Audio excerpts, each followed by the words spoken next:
August 1, 1942. A shipyard in Japan begins construction on a vessel destined to become a legend and a cautionary tale. They named her Unryū, which translates to Cloud Dragon, and she would carry that name for exactly 2 years and 4 months before sinking in 12 minutes. The Unryū class represented Japan's answer to American carrier development. At 20,450 metric ton standard displacement, she stretched 227 meters in length with a beam of 22 meters. A modern, efficient design built in the aftermath of Japan's devastating losses at Midway. When she launched on September 25, 1943, the Empire needed exactly this: a carrier that could be built quickly, operated effectively, and contribute to a failing war effort.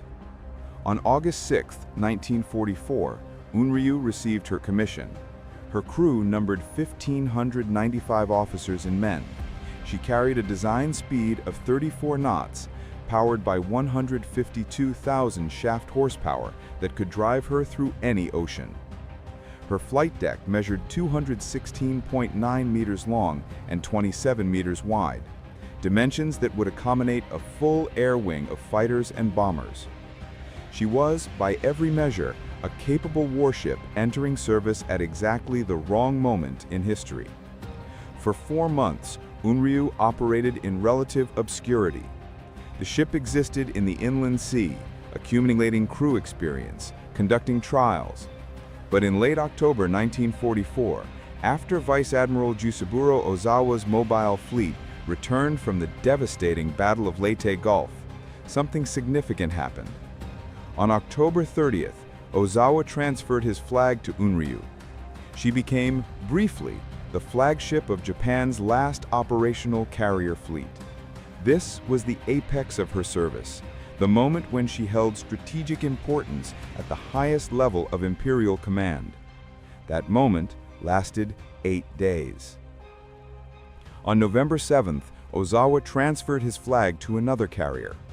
3 days later, on November 15th, the mobile fleet itself was formally disbanded in a reorganization that acknowledged an inescapable truth: Japan's carrier fleet no longer existed as an effective fighting force. Unryū, stripped of her flagship status and her strategic purpose, returned to waiting. The inland sea became her prison. Fuel shortages paralyzed her. Trained pilots were gone, consumed by the intensive air campaigns across the Pacific. Aircraft were scarce. The one activity that consumed the fleet during these months was the kamikaze campaign in the Philippines, which drained resources from every other naval priority. Unryū floated, increasingly irrelevant as the war moved without her. Then, on December 13, 1944, intelligence reached Tokyo. MacArthur's invasion fleet had been sighted in the Sulu Sea. The Americans were coming for the Philippines, and suddenly, inexplicably, the dormant Unryū received new orders. Orders that would resurrect her from irrelevance and thrust her toward her final, catastrophic mission. The decision made in Tokyo on December 13, 1944, would repeat a catastrophe that had occurred just weeks earlier. A pattern so distinct that Japanese historians would later recognize it as the manifestation of an ancient proverb, Nido aru koto wa sando aru, which means a thing that happens twice will happen a third time. 3 weeks before Unryū received her orders, another carrier had embarked on an identical mission. The Shinano was Japan's largest aircraft carrier ever built, displacing 72,000 tons. She was commissioned on November 19, 1944, and immediately loaded with 50 Yokosuka MYXY-7 Ohka kamikaze rockets, experimental suicide bombs designed to strike American ships with devastating force. These were not ordinary weapons. Each Ohka weighed over 2 tons when loaded with its 1,200-kilogram warhead. They represented Japan's technological desperation, weapons so specialized, so lethal, that they had to reach the Philippines to be effective. On November 28th, Shinano departed for Kure to deliver her cargo. she had been in commission for 9 days.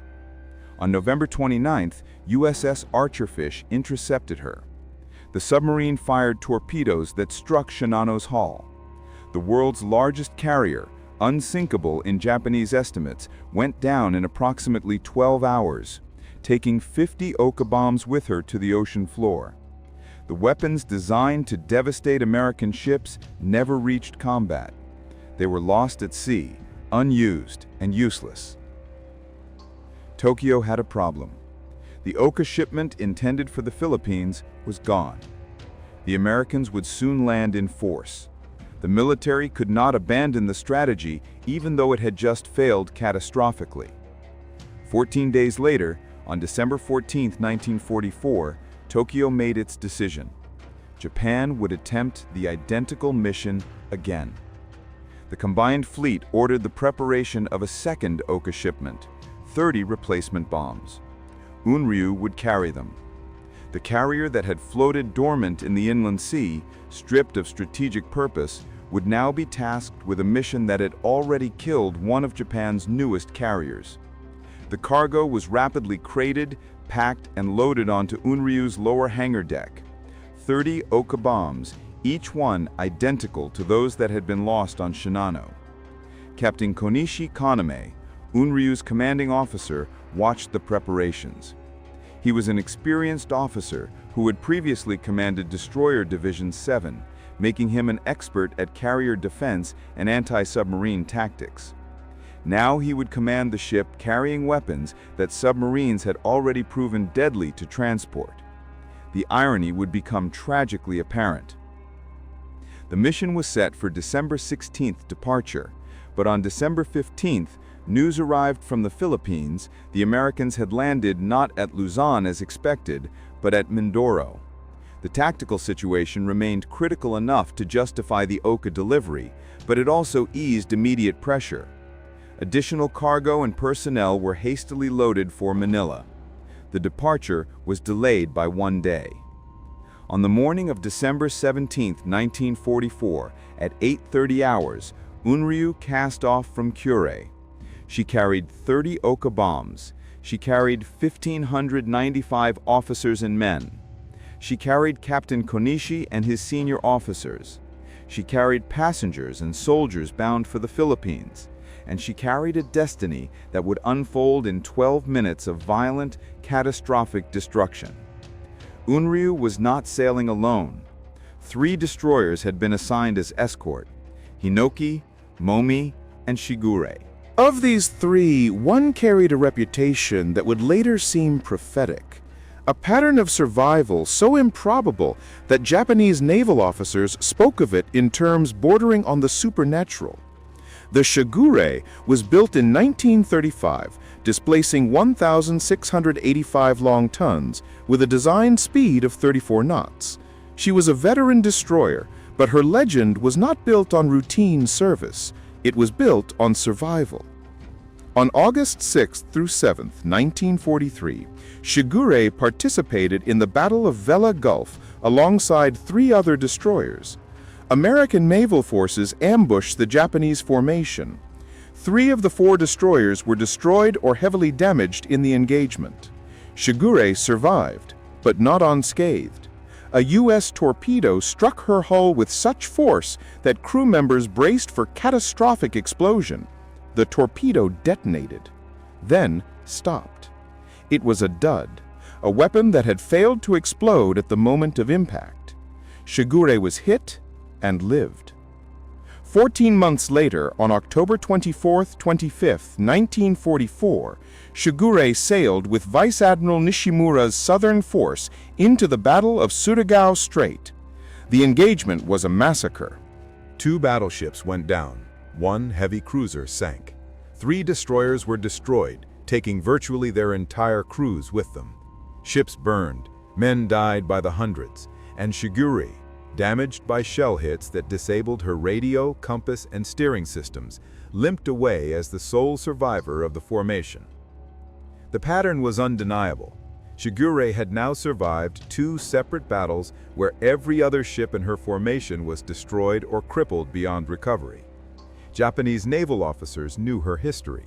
When word came that Kure would escort the Unryū convoy, morale reportedly improved. The lucky ship was coming. The lucky ship always survived. On December 15, 1944, at noon, Kure joined the task force at Kure. The destroyer bore the flag of Desdiv 52, Destroyer Division 52, under the command of Commander Iwagami Juichi. Alongside her were Hinoki and Momi, both Matsu-class destroyers, displacing 1,282 tons each, capable of 27.8 knots. The flotilla was small, but well-equipped for anti-submarine warfare and anti-aircraft defense. Captain Konishi commanded the overall mission from Unryū's bridge. The convoy's orders were clear: proceed to Manila, deliver the Ohka cargo, await further instructions regarding counterattacks at Mindoro, and potentially provide air cover for Vice Admiral Shima's surface force from Cameron Bay. Konishi chose a northern route, bypassing the Bungo Straits, a known submarine hunting ground, and instead navigating through the Shimonoseki Straits before turning south toward the East China Sea and the combat zone. On December 17th at 0830 hours, the small task force departed Kure. Unryū led the formation, her hull newly camouflaged with zigzag patterns on both the flight deck and hull. Behind her sailed the three destroyers, alert and vigilant, their crews aware that American submarines prowled these waters with lethal efficiency. The weather worsened as they proceeded south. By December 18th, heavy seas troubled the formation, forcing course corrections and heightened vigilance. Kure steamed through the worsening conditions, maintaining her position in the escort formation.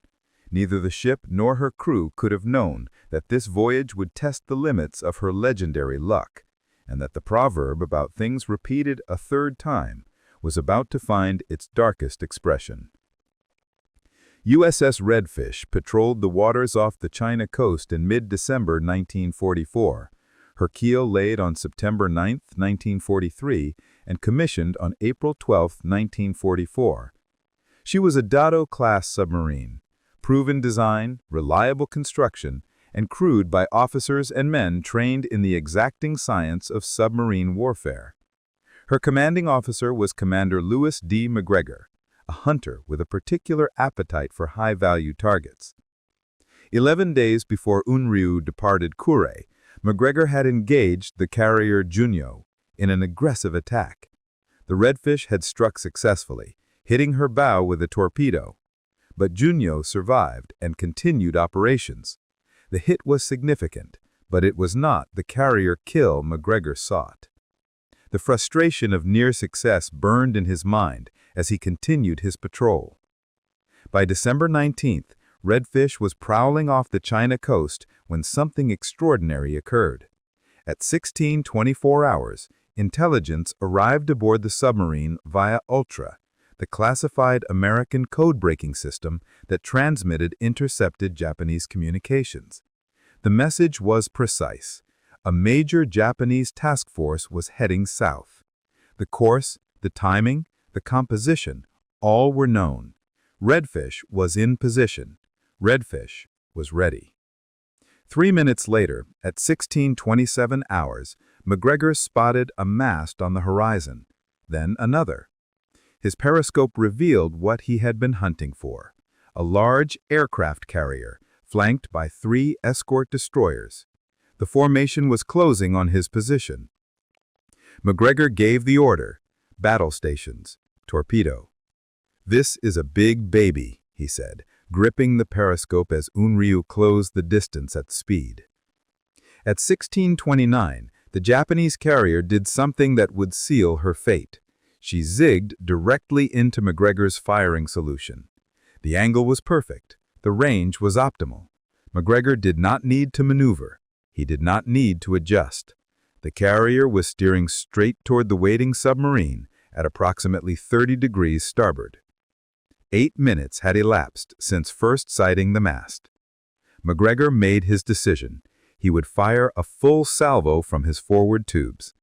At a range of 1,470 yards, 6 torpedoes were launched from the USS Redfish toward the approaching carrier. The weapons ran hot, straight, and true, their wakes leaving visible traces in the water as they accelerated toward their target. On Unryū's bridge, Captain Konishi's vigilant sound team detected something terrifying, a submarine contact bearing 30 degrees starboard. Alarming reports followed in rapid succession, torpedo wakes, approaching torpedo noise. Konishi reacted with the decisiveness of an experienced officer. He ordered full rudder starboard, trying to pivot the carrier away from the incoming weapons. 3 torpedoes missed, passing in front of the bow. The 4th struck directly. At 16:35 hours, the first torpedo detonated beneath the forward part of the island, directly beneath Konishi's bridge. The explosion severed the main steam line, flooded the number 1 boiler room and the forward generator room, damaged the bulkhead between boiler rooms 1 and 2, and ignited fires in the forward crew quarters and hangar deck. Steam pressure plummeted. The ship lost electrical power. Unryū slowed, then stopped, dead in the water, listing 3 degrees to starboard. McGregor watched through his periscope, tensely observing Unryū's gun crews attempting to locate and fire at his exposed scope. The carrier had halted. Flames erupted from her stern. She appeared stable, not immediately sinking. McGregor knew what he had to do. 1 torpedo had damaged her, but she was not yet destroyed. He needed a second strike to ensure her destruction. The destroyer Hinoki, bearing Desdiv 52's flag, maneuvered aggressively to locate and destroy the submarine. At 16:42, McGregor made a critical tactical decision. He fired 4 stern tubes directly at Hinoki. The destroyer, under Commander Iwagami's skilled command, evaded the torpedoes. All 4 missed. McGregor's decision proved immediately costly. He had now expended most of his loaded torpedoes. Hinoki was unharmed. Unryū remained afloat, damaged, but still fighting. McGregor feared he might have just made a catastrophic error, that his impulsive attack on the destroyer might have cost him the chance to finish the main target. But McGregor was not finished hunting. He ordered his crew to reload the stern tubes. While circling destroyers hunted the area above him, searching for the submarine they could not locate, McGregor waited. The reloading process was methodical, professional, disciplined. Time stretched. Minutes passed. The depth beneath Redfish offered concealment, but it was not safety. If the destroyers detected him, if they pinned him down, if they maintained their search long enough, they would find him. At 16:50, with only 1 stern tube reloaded, McGregor could wait no longer. He maneuvered Redfish to close the range. He positioned his submarine at 1,100 yards from the damaged carrier, and he fired a single torpedo aimed at a point just behind Unryū's island. The weapon ran toward its target through the East China Sea. Aboard Unryū, the crew had been working feverishly to restore the ship to operational capability. They had sealed the fire in the crew quarters. They had restored partial electrical power using backup generators. They had restored steam pressure by igniting boilers 5, 6, 7, and 8. The emergency diesel had been started. They had controlled the list by jettisoning heavy items from the flight deck. Unryū had begun to move again. The crew believed they had saved their ship. Then McGregor's second torpedo struck. At 16:50, the weapon detonated on the starboard side near the bridge, abreast the forward elevator. The explosion was catastrophic, but the true devastation came in the microseconds that followed. The detonation triggered the warheads of the Ohka kamikaze bombs stored on the lower hangar deck. 30 1,200-kilogram warheads erupted in a chain reaction of explosions that essentially blew the bow off the carrier. On Unryū's bridge, Captain Konishi and his officers instinctively ducked as a massive explosion erupted directly in front of them, consuming the bow in tremendous fire and destruction. The deck tilted sharply forward. Simultaneously, the ship listed severely to starboard. The change was swift and drastic. There was no longer any question. Unryū was sinking. Captain Konishi ordered evacuation immediately. He recognized the reality that confronted him with the clarity of a professional. His ship was gone. The crew gathered on the slanted flight deck, now tilted at a severe angle. According to reports from survivors, they chanted "Banzai," "Long live the Emperor," 3 times. Some gunners remained at their stations, continuing to fire at the submarine periscope even as the ship went under. At approximately 1700, 7 minutes after the second torpedo struck, Unryū sank. The carrier that had been commissioned on August 6, 1944, that had briefly served as the flagship of Japan's mobile fleet, that had waited in the inland sea for months with no purpose, now descended into the East China Sea, taking with her Captain Konishi Kaname, his senior officers, and 1,238 crew members and passengers. Her bow went under first, the stern rising nearly vertical before sliding beneath the waves. Only 145 survivors were rescued by the destroyers in the immediate aftermath. The entire engagement, from first torpedo launch to final sinking, had consumed approximately 12 minutes. Unryū had departed Kure 4 days earlier with a crew of 1,595 officers and men, plus additional passengers and soldiers. She had carried 30 Ohka kamikaze bombs. She had been commanded by an experienced officer who understood submarine threats. She had been escorted by 3 destroyers trained in anti-submarine warfare. And she had been sunk in the time it takes to read a newspaper article. McGregor, still submerged, observed in astonishment as the shock wave from his second torpedo blended with the colossal blast that had detonated the Ohka warheads. Through his periscope, he photographed the sinking ship's stern as it disappeared beneath the waves, a dangerous act that exposed the submarine to detection, but provided documentation of the kill. The destroyer Hinoki, searching for retribution, detected Redfish's periscope. She attacked aggressively, forcing McGregor to dive at maximum speed. Depth charges cascaded after the submarine. At approximately 232 feet depth, a cluster of 7 charges detonated close to Redfish's starboard bow, tossing the submarine violently to port. The impact wreaked havoc inside the hull. Sonar was disabled. The helm stuck hard to port. The diving planes were set to rise. Cracks appeared in the forward torpedo room, causing leaks. A sailor sustained serious injuries when a steel door slammed against his head. In the chaos, a loaded torpedo in tube number 8 activated. McGregor ordered silent running. Redfish settled on the seabed at approximately 200 feet depth. For 2 hours, McGregor's crew endured the depth charge onslaught in complete silence. No machinery, no movement, no communication. The destroyers above hunted methodically, searching for the submarine they knew was somewhere beneath them, but Redfish remained undetected. Meanwhile, Desdiv 52 faced its own crisis.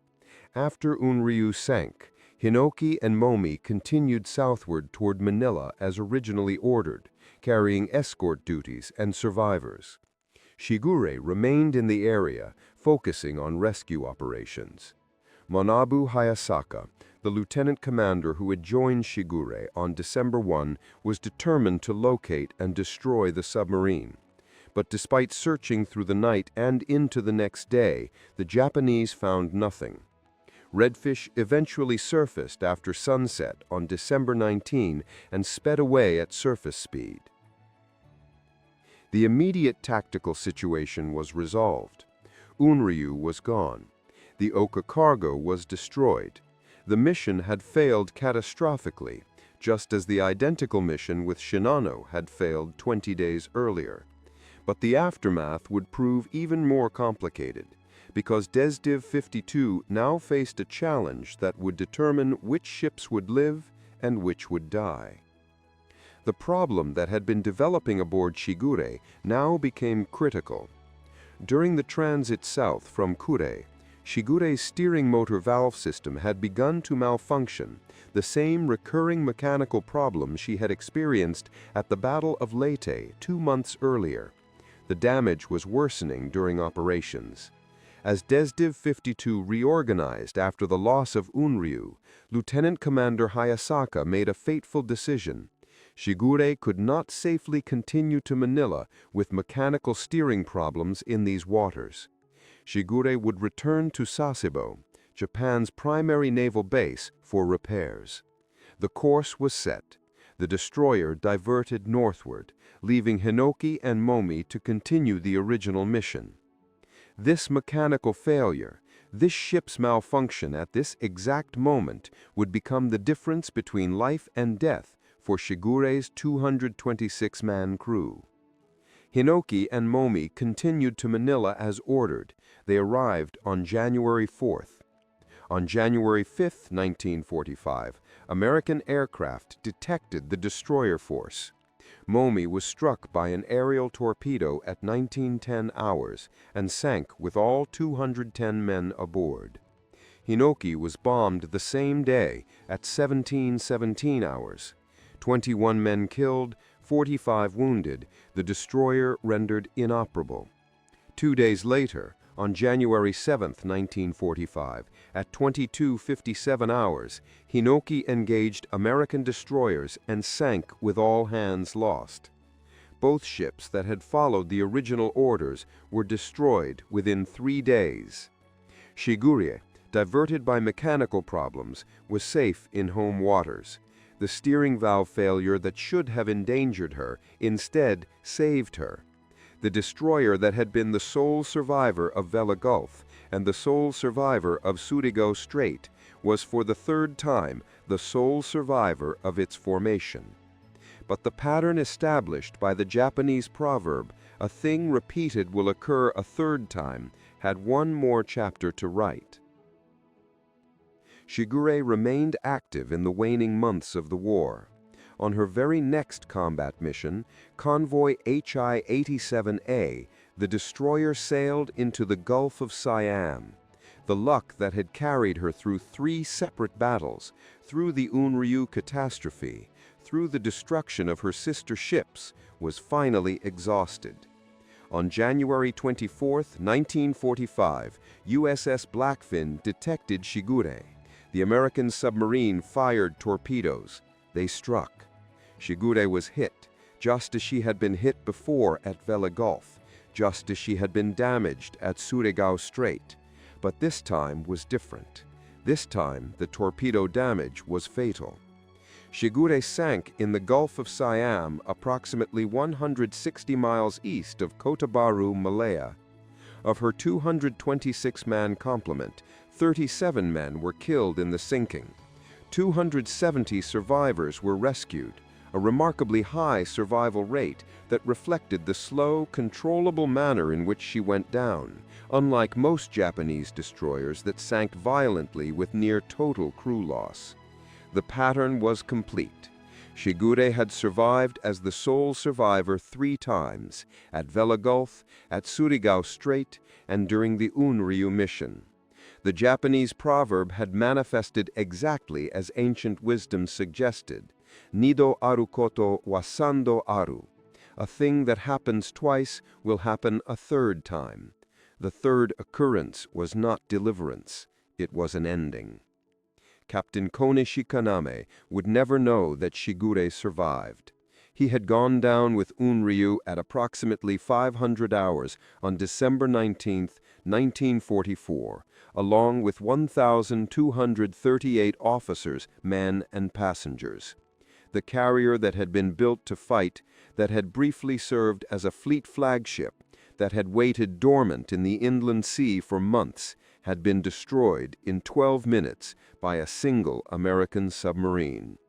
The 30 Ohka bombs designed to devastate American warships had instead detonated inside the carrier herself, transforming her into her own executioner. The cloud dragon had risen in hope. She sank in catastrophe. And in her sinking, she took with her not only her crew, but an entire strategic gamble. The second attempt to move experimental weapons to the Philippines, the second carrier lost to submarine attack, the second failure of identical military strategy separated only 3 weeks. The war would continue. Shigure would sail one more time, but the age of Japanese aircraft carriers was already finished. Unryū had been part of Japan's last grasp for naval power. In her death at 1700 hours on December 19, 1944, that grasp finally closed.